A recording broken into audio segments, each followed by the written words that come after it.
ഈ സുമിത്രയെക്കുറിച്ച് പറയുന്ന വേറൊരു കാര്യം വാൽമീകി രാമായണത്തിൽ പറയുന്നത്, സുമിത്ര ഒരു വൈശ്യ പ്രമുഖൻ്റെ മകളായിരുന്നു. ശ്രീരാമൻ്റെ അഭിഷേകത്തെക്കുറിച്ച് കൈകേയി അറിയുന്നത് തന്നെ രാജകിങ്കരന്മാർ പറഞ്ഞിട്ടാണ്. എന്നിട്ടാണ് ശ്രീരാമനെ കാണുമ്പോൾ അദ്ദേഹം വളരെ അക്ഷോഭ്യനായിട്ടാണ് പറയുന്നത്. ഇങ്ങനെ വനവാസത്തിൻ്റെ കാര്യവും അദ്ദേഹത്തിന് ആദ്യം പ്രാഥമികമായിട്ടൊരു വിഷാദം ഉണ്ടാകുന്നുണ്ടെങ്കിലും വളരെ പെട്ടെന്ന് മനസ്സിൻ്റെ സന്തുലിതാവസ്ഥ വീണ്ടെടുത്തിട്ട് അദ്ദേഹം പറയുന്നുണ്ട്, ഞാനിങ്ങനെ വനവാസത്തിന് പോവുകയാണ്, എനിക്കിനി അവിടെയാണ് എൻ്റെ ജീവിതം എന്നൊക്കെ പറഞ്ഞിട്ട് പറയുമ്പോൾ കൗസല്യ പറയുന്നുണ്ട്, ഈ ജീവിതം എങ്ങനെ, ഇയാളുടെ ജീവിതം ഈ വനത്തിൽ അവസാനിച്ചു പോവുകയുള്ളൂ, എൻ്റെ മകൻ്റെ ജീവിതം. രാമം ദശരഥം വിധി, രാമനെ നീ ദശരഥൻ എന്നറിയുക. രാമം ദശരഥം വിധി, മാം വിധി ജനകാത്മജാം, ജനകാത്മജയെ നീ അമ്മയായിട്ടുള്ള ഞാനായിട്ട് കരുതണം എന്നാണ് പറയുന്നത്.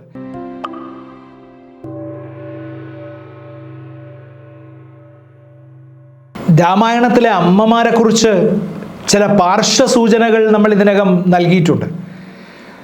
രാമായണത്തിലെ അമ്മമാർ മഹാഭാരതത്തിലെ അമ്മമാരിൽ നിന്ന് തീർത്തും വ്യത്യസ്തരാണ്.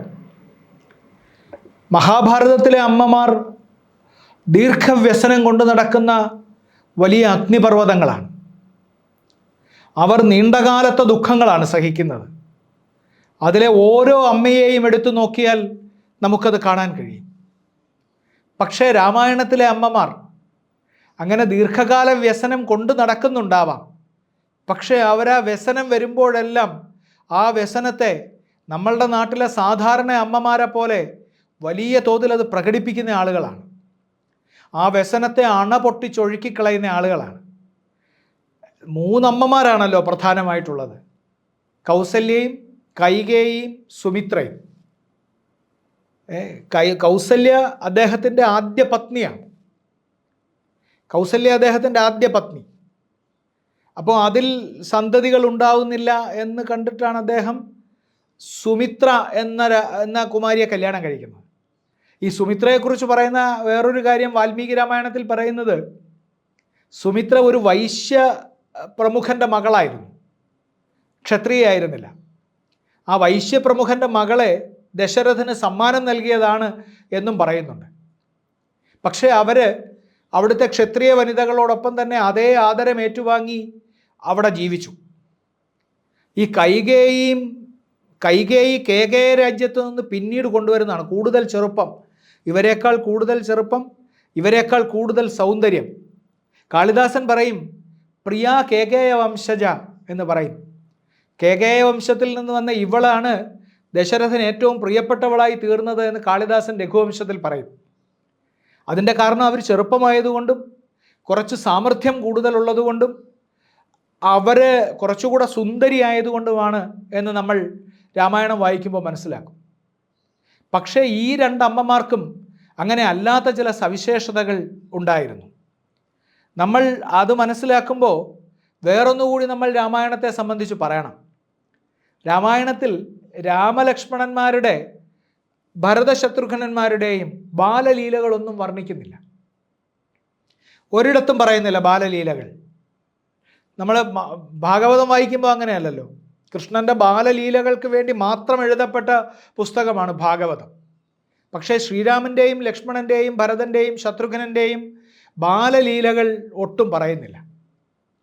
പകരം കൈകേയി പ്രത്യക്ഷപ്പെടുന്നത് തന്നെ ആദ്യം നമ്മൾ കാണുമ്പോൾ ശ്രീരാമൻ്റെ ജനനത്തെ സംബന്ധിച്ച് ഉള്ളവർ അറിയിപ്പ് കിട്ടുന്ന സമയത്താണ് അവരെ നമ്മൾ രാമായണത്തിൽ പ്രത്യക്ഷപ്പെടുന്നത്.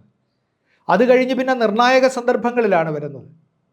ശ്രീരാമൻ്റെ അഭിഷേകത്തെക്കുറിച്ച് കൈകേയി അറിയുന്നത് തന്നെ രാജകിങ്കരന്മാർ പറഞ്ഞിട്ടാണ്. കൈകേയിയും കൗസല്യയും സുമിത്രയും ഈ 3 അമ്മമാരും രാമാഭിഷേകത്തെക്കുറിച്ച് അറിയുന്നത് രാജാവ് പറഞ്ഞിട്ടല്ല. വാൽമീകി രാമായണം അനുസരിച്ച് രാജാവ് പറഞ്ഞിട്ടല്ല അറിയുന്നത്. ഇവരെല്ലാം ഈ പൗരപ്രമുഖന്മാർ പറഞ്ഞിട്ടാണ് അറിയുന്നത്. അന്തഃപുരത്തിൽ സംസാരമുണ്ടായി കഴിഞ്ഞിട്ടാണ് ഇവർ 3 പേരും അറിയുന്നത് പട്ടാഭിഷേകം നടക്കാൻ പോകുന്നുവെന്ന്. ദശരഥൻ വളരെ ദുർബലനായ ഒരു രാജാവായിട്ടും അദ്ദേഹം ഇങ്ങനെ കൈകേയിക്ക് കീഴടങ്ങിപ്പോയതുകൊണ്ട് ഒരു സ്ത്രീജിതനായിട്ടും ഒക്കെ നമ്മൾ അങ്ങനെ പറയപ്പെടുന്നുണ്ട്. നമ്മളുടെ CN ശ്രീകണ്ഠൻ നായരുടെ സാകേതം എന്ന് പറയുന്ന നാടകത്തിൽ അദ്ദേഹം ആ തരത്തിലുള്ള വലിയ ദൗർബല്യം പ്രകടിപ്പിക്കുന്നതായിട്ട് നമുക്ക് കാണാം. പക്ഷേ നമ്മൾ ഒരു കാര്യം മനസ്സിലാക്കേണ്ടത്, ഈ വിവരം അദ്ദേഹം ഈ ഭാര്യമാരോട് ആരോടും പറഞ്ഞില്ല. രാജ്യകാര്യം രാജ്യകാര്യമായിട്ടും ഗാർഹിക കാര്യം ഗാർഹിക കാര്യമായിട്ടും ഇരുന്നോട്ടെ എന്ന് അദ്ദേഹം വിചാരിച്ചിട്ടുണ്ട്. അവിടെ വെച്ച് ഇത് അറിയുമ്പോൾ ഇവർക്ക് വലിയ ആഹ്ലാദമുണ്ടാവുന്നു. കൗസല്യയും സുമിത്രയുമാണ് ഒരുമിച്ച് നിന്നത് മനസ്സിലാക്കുന്നത്. അവരാണ് ഒരുമിച്ചത് അറിയുന്നത്. അവർ തമ്മിൽ ഒരാന്തരബന്ധം വളർന്നിരുന്നു എന്ന് നമ്മൾ വാൽമീകി രാമായണം വായിക്കുമ്പോൾ നമുക്ക് മനസ്സിലാവും. ഈ രണ്ടമ്മമാർ തമ്മിൽ കൈകേയിയുമായിട്ട് അവർക്ക് അത്രയ്ക്ക് ബന്ധമുണ്ടായിരുന്നില്ല. കൈകേയി വേറൊരു ഒറ്റപ്പെട്ട ജീവിതമാണ് അവിടെ അന്തഃപുരത്തിൽ നയിക്കുന്നത്. ചിലപ്പോൾ രാജാവിന് അവരോട് പ്രിയമുണ്ടായിരുന്നത് കൊണ്ട് ഇവർക്ക് രണ്ടുപേർക്കും അതിലൊരു ഈർഷ്യ ഉണ്ടാവുകയും ഇവർ ആ സഹകരണം വേണ്ടെന്ന് വെക്കുകയും ചെയ്തതായിരിക്കും. നമ്മളുടെ ലൗകിക ബുദ്ധി കൊണ്ട് എത്തുന്ന തീരുമാനങ്ങളാണ് ഇതൊക്കെ, നിഗമനങ്ങളാണ് കേട്ടോ. അപ്പോൾ അവരങ്ങനെയാണ്. അത് കഴിഞ്ഞിട്ട് രാമാഭിഷേക വിഘ്നം വരുമ്പോഴാണ് കൗസല്യ തൻ്റെ അണപൊട്ടിയ രോഷം പുറത്തേക്കൊഴുക്കുന്നത്. രാമനെ അഭിനന്ദിക്കുകയും, രാമനെ അഭിനന്ദിക്കാത്തത് ആരാണ്? സുമിത്ര അഭിനന്ദിക്കുന്നു. കൈകേയിക്ക് അത്യാഹ്ലാദമുണ്ടാകുന്നു രാമൻ ഈ രാജാവാകുന്നു എന്നറിഞ്ഞിട്ട്, യുവരാജാവാകുന്നു എന്നറിഞ്ഞിട്ട്. അത് നമുക്ക് വേറെ തന്നെ ചിന്തിക്കേണ്ടതുള്ളത് കൊണ്ട് ഞാൻ ഇപ്പോൾ അവിടെ അത് പറയുന്നില്ല. കൗസല്യയും സുമിത്രയും ഈ രാമാഭിഷേക വിഘ്നം വരുന്നു എന്നറിയുന്ന സമയത്ത് പൊട്ടിത്തെറിക്കുന്നുണ്ട്. കൗസല്യ പൊട്ടിത്തെറിച്ചിട്ട് നമ്മളുടെ ഒരു സാധാരണ വീട്ടമ്മയ്ക്കുണ്ടാകാവുന്ന സകല വിഷാദങ്ങളും ഉണ്ടായിട്ട് അവർ കൈകേയിയെ, മൃഗീയയായിട്ടുള്ള സ്ത്രീ, ഇവൾ വഞ്ചകയാണ്, ഇവൾ രാജാവിനെ കൊല്ലാൻ വേണ്ടി പിറന്നവളാണെന്നൊക്കെ പറയുന്ന സാധാരണ ഫൽസനങ്ങളൊക്കെ നടത്തുന്നുണ്ട്. അത്തരം വാക്കുകളെല്ലാം ഉപയോഗിക്കുന്നുണ്ട്. പലതവണ മോഹാലസ്യപ്പെടുന്നുണ്ട്. എന്നിട്ടാണ് ശ്രീരാമനെ കാണുമ്പോൾ അദ്ദേഹം വളരെ അക്ഷോഭ്യനായിട്ടാണ് പറയുന്നത്. ഇങ്ങനെ വനവാസത്തിൻ്റെ കാര്യവും അദ്ദേഹത്തിന് ആദ്യം പ്രാഥമികമായിട്ടൊരു വിഷാദം ഉണ്ടാകുന്നുണ്ടെങ്കിലും വളരെ പെട്ടെന്ന് മനസ്സിൻ്റെ സന്തുലിതാവസ്ഥ വീണ്ടെടുത്തിട്ട് അദ്ദേഹം പറയുന്നുണ്ട്, ഞാനിങ്ങനെ വനവാസത്തിന് പോവുകയാണ്, എനിക്കിനി അവിടെയാണ് എൻ്റെ ജീവിതം എന്നൊക്കെ പറഞ്ഞിട്ട് പറയുമ്പോൾ കൗസല്യ പറയുന്നുണ്ട്, ഈ ജീവിതം എങ്ങനെ, ഇയാളുടെ ജീവിതം ഈ വനത്തിൽ അവസാനിച്ചു പോവുകയുള്ളൂ, എൻ്റെ മകൻ്റെ ജീവിതം. അവൻ അവിടുന്ന് തിരിച്ചു വരവ് സാധ്യമാവില്ല. ഇവളുടെ മകൻ ഭരതന് വേണ്ടിയിട്ട് ഇതെല്ലാം ചെയ്തു കൊടുക്കുമെന്നൊക്കെ പറയുന്നുണ്ട്. എന്നിട്ട് ഈ ശ്രീരാമനും സീതയും ലക്ഷ്മണനും കൂടി പോകാനായി വരുമ്പോൾ അലമുറയിട്ടുകൊണ്ടാണ് അതിനെ സ്വീകരിക്കുന്നത്. അപ്പോഴാണ് സുമിത്ര പറഞ്ഞ പ്രസിദ്ധമായ ശ്ലോകം, രാമായണത്തിലെ ഏറ്റവും പ്രധാനപ്പെട്ട ശ്ലോകം ഏതാണെന്ന് വിക്രമാദിത്യൻ്റെ സദസ്സിലെ വരരുചിയോട് ചോദിച്ചപ്പോൾ അദ്ദേഹം പറഞ്ഞു എന്ന നിലയിൽ പ്രസിദ്ധമായിട്ടുള്ള ശ്ലോകം, രാമം ദശരഥം വിധി മാം വിധി ജനകാത്മജാം അയോധ്യാം അടവിം വിധി ഗച്ഛദാത യഥാസുഖം എന്ന് പറയുന്ന ശ്ലോകം. രാമം ദശരഥം വിധി, രാമനെ നീ ദശരഥൻ എന്നറിയുക.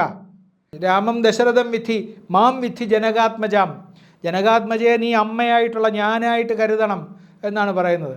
അയോധ്യാം അടവിം വിധി, അയോധ്യയെ നീ അടവിയെ അയോധ്യയായിട്ട് കരുതണം, കാനനത്തെ, കാടിനെ അയോധ്യയായിട്ട് കരുതണം, എന്നിട്ട് വേണം നീ ഇവിടുന്ന് പോകാൻ എന്ന് പറയുന്ന പ്രസിദ്ധമായ ശ്ലോകം. ആ ശ്ലോകം 24 തരത്തിൽ വ്യാഖ്യാനിക്കാം എന്നൊക്കെയാണ് പറയുന്നത്. വ്യാഖ്യാനത്തിൻ്റെയൊക്കെ കാര്യം അവിടെ ഇരിക്കട്ടെ. അതൊരു വലിയ ഉപദേശമാണ് നൽകുന്നത്. ആ ഉപദേശം നൽകിക്കഴിഞ്ഞിട്ട് നമ്മൾ ആ വാക്കിനെക്കുറിച്ച് കൂടി ആലോചിക്കണം. അയോധ്യ എന്ന് പറയുന്ന വാക്കിൻ്റെ അർത്ഥം എന്താണ്? അയോധ്യ എന്ന് പറയുന്ന വാക്കിൻ്റെ അർത്ഥം യുദ്ധമില്ലാത്ത സ്ഥലം എന്നാണ്. അയോധ്യയിൽ ഒരു യുദ്ധവും ഉണ്ടാവുന്നില്ല. യുദ്ധസമാനമായ അന്തരീക്ഷങ്ങൾ ഉണ്ടാവുമ്പോഴൊക്കെ അതിലെ രാജാക്കന്മാർ അവർക്ക് ലഭിച്ചിട്ടുള്ള പൈതൃകമായിട്ടുള്ള, അവരുടെ പരമ്പരയായിട്ട് ആർജിച്ചിട്ടുള്ള, നമ്മളുടെ ഈ നാടിൻ്റെ തന്നെ പൊതുവായിട്ടുള്ള സ്വഭാവമായിട്ടുള്ള സമചിത്തത സ്വീകരിക്കുന്നതായിട്ട് നമുക്ക് കാണാം. യുദ്ധമുണ്ടാവുന്നുണ്ട് അതിന് പുറത്തെല്ലാം. പക്ഷേ അയോധ്യ എന്ന് പറയുന്ന സ്ഥലം യുദ്ധമില്ലാത്ത സ്ഥലമാണ്. അവിടെ ഒട്ടും യുദ്ധമുണ്ടാവുന്നില്ല. അവിടെ നിന്നാണ് ശ്രീരാമൻ വനത്തിലേക്ക് പോകുന്നത്. വനത്തിലേക്ക് പോകുമ്പോഴാണ് ഈ അമ്മമാരുടെ കഠിനമായ വിലാപമുണ്ടാവുന്നത്. ശ്രീരാമനെ പോയി കണ്ടിട്ട് വനത്തിലേക്ക് പോയി കഴിയുമ്പോൾ ഭരതൻ രാജ്യഭാരം ഏറ്റെടുക്കാൻ വരുമ്പോൾ ഭരതൻ വന്നിട്ടുണ്ടെന്നറിഞ്ഞിട്ട് കൗസല്യ സ്വന്തം ആകാരത്തിൽ നിന്നിറങ്ങി ഓടി വഴിയിൽ ചെന്നിട്ടാണ് അയാളെ കാണുന്നത്. അവർക്ക് ആ അമർഷം സഹിക്കാത്തത് കൊണ്ട്, ഭരതൻ്റെ രാജ്യലോഭം കൊണ്ടായിരിക്കും അയാളുടെ അമ്മ ഇത് പറഞ്ഞത് എന്ന ചിന്തയിലാണ് അവർ വരുന്നത്. അവർ വന്നിട്ട് വഴിയിൽ ഭരതനെ തടഞ്ഞു നിർത്തിയിട്ടാണ് അവർ ഭരതനോട് പറയുന്നത്, നിന്നെപ്പോലെ ഒരു രാജ്യലോഭി വേറെ ഉണ്ടോ? നിന്നെപ്പോലെ ഒരു തീർത്തും കൊള്ളരുതാത്തൊരു മനുഷ്യനുണ്ടോ? നിൻ്റെ അത്യാഗ്രഹം നടക്കട്ടെ. നിൻ്റെ ജ്യേഷ്ഠൻ രാമൻ എത്ര നല്ലവൻ, അവൻ കാട്ടിലേക്ക് പോയിട്ട് നിനക്ക് ഈ രാജ്യം കിട്ടട്ടെ എന്നൊക്കെ പറയുമ്പോൾ ഭരതൻ അവരുടെ കാലിൽ വീണിട്ട് പറയുന്നു, അല്ലയോ അമ്മേ, ഞാനിതൊട്ടും ആഗ്രഹിച്ചിട്ടുള്ള കാര്യമല്ല. എനിക്ക് ഈ ലോഭത്തിൽ ഒട്ടും ആഗ്രഹമില്ല. എനിക്ക് രാജ്യലോഭമില്ല, എനിക്ക് അധികാരം വേണ്ട, എനിക്ക് ശ്രീരാമനേക്കാൾ വലിയ ഒരു പരമ്പൊരുൾ വേറെയില്ല, എനിക്ക് അതിനേക്കാൾ വലിയ ഒരു ആരാധനാമൂർത്തിയില്ല എന്ന് പറയുന്നത് കേട്ടിട്ട് ഉടൻ കൗസല്യ അപ്പോൾ തന്നെ അയാളെ അനുഗ്രഹിക്കുകയും കണ്ണീർ വാർക്കുകയും ചെയ്യുന്നുണ്ട്. ഒരു സാധാരണ അമ്മയുടെ എല്ലാ വികാര വിചാരങ്ങളും വാൽമീകി അതിലേക്ക് സന്നിവേശിപ്പിച്ചിരിക്കുന്നത് നമുക്ക് കാണാം. ഈ അമ്മമാരെ അവതരിപ്പിക്കുമ്പോൾ, ഈ സുമിത്രയെയും കൗസല്യയെയും അവതരിപ്പിക്കുമ്പോൾ ഒരു സാധാരണ അമ്മയുടെ എല്ലാ വികാര വിചാരങ്ങളും അതിൽ ചേർത്തിട്ടുണ്ട്. അതുകൊണ്ടാണല്ലോ നമ്മളുടെ വാൽമീകിയുടെ, നമ്മുടെ അധ്യാത്മ രാമായണത്തിൽ, എഴുത്തച്ഛൻ്റെ രാമായണത്തിൽ പറയുന്നത്, അമ്മ പറയുന്നത്, നീ വനത്തിലേക്ക് പോകുമ്പോൾ നിനക്ക് ഒരു തരത്തിലും കൽമഷമേശാതിരിക്കട്ടെ, നിനക്ക് ആപത്തുണ്ടാവാതിരിക്കട്ടെ, നിന്നെ എല്ലായ്പ്പോഴും ഈ പ്രകൃതി ദേവതകൾ കാക്കട്ടെ എന്ന് പറയുന്ന തന്മകനാശ് ഗമിക്കുന്ന നേരവും എന്ന് പറഞ്ഞിട്ടുള്ള വളരെ പ്രസിദ്ധമായ വരികളുണ്ടല്ലോ. അതുണ്ടാവുന്നത് അതുകൊണ്ടാണല്ലോ. അപ്പോൾ വാൽമീകി രാമായണത്തിലെ അമ്മമാരെ പ്രാഥമികമായി നമുക്കൊന്ന് പരിചയപ്പെടാം എന്ന് കരുതിയിട്ടാണ് ഞാൻ ഇത് പറയുന്നത്.